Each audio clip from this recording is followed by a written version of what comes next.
Noodles যদি হয় রঙিন সবজিতে ভরপুর তাহলে তার স্বাদ হয়ে যায় আরও দ্বিগুণ। চলুন আজ দেখাই কিভাবে সুস্বাদু সবজি নুডলস তৈরি করবেন। সবজি নুডলস তৈরি করার জন্য এখানে আপনি আপনার পছন্দ মতো সবজি নিয়ে নিতে পারেন। আমি এখানে শসা, বরবটি, ক্যাপসিকাম, টমেটো, আলু নিয়েছি। সমস্ত সবজিগুলো আগে আমি পরিষ্কার জল দিয়ে ধুয়ে নিয়েছি। তারপর সবজিগুলোকে খুব ছোট ছোট করে নুডলসের জন্য বানিয়ে নিয়েছি।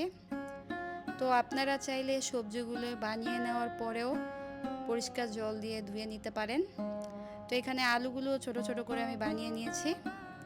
প্রত্যেকটা সবজি বানিয়ে নেওয়ার পরে আমি একটি থালার মধ্যে সুন্দর করে সাজিয়ে রাখলাম।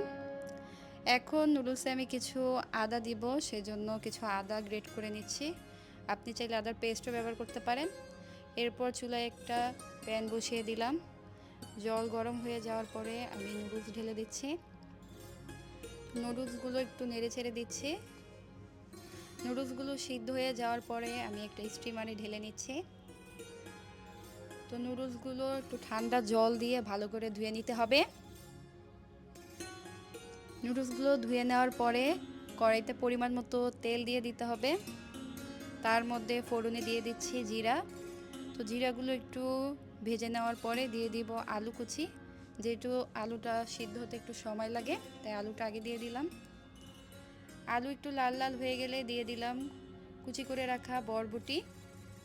আলু আর বরবটি একসাথে কিছুক্ষণ ভেজে নেওয়ার পরে দিয়ে দিলাম ক্যাপসিকাম কুচি, সাথে দিয়ে দিলাম শসা কুচি।